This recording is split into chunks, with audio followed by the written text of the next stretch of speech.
Working மாம் மலரோட Friday டைரிங்க.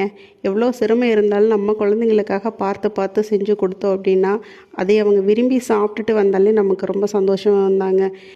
அப்படி நீங்களும் சந்தோஷப்படணும் அப்படின்னா நம்ம மலரோட சாம்பார் சாதம் செஞ்சு பாருங்கள். 2+1ங்கிற அளவில் அரிசியும் பருப்பும் ஒரு அரை மணி நேரம் நல்லா ஊற வச்சுட்டு கழிஞ்சு கூடவே 2 ட்ராப்ஸ் விளக்கெண்ணெய் தேவையான அளவு கல்லுப்பு சேர்த்து எப்பவும் வைக்கிறத விட 2 டம்ளர் தண்ணி அதிகமாக சேர்த்து ஒரு 6 விசில் விட்டுட்டு இறக்கி வச்சுருந்தேங்க.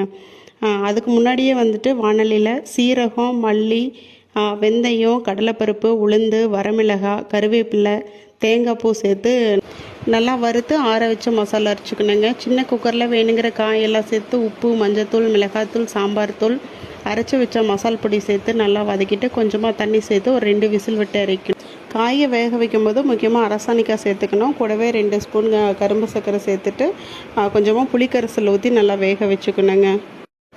தாளிக்கிறதுக்கு நெய், ஆயில் சேர்த்து சூடானதும் கடுகு, கருவேப்பிலை, வரமிளகாய், சின்ன வெங்காயம் போட்டு நல்லா தாளிச்சிட்டு வேக வச்ச காய் சாதத்தை சேர்த்து நல்லா கிளறி ஒரு 2 மினிட்ஸ் சிம்மில் விட்டு எடுத்தோம்னா நம்ம பக்கத்து வீட்டிலலாம் பேசிக்குவாங்க, இன்றைக்கி யாரோ வீட்டில் கல்யாண சாம்பார் சாதம் செஞ்சுருக்காங்க போல் அப்படின்னு.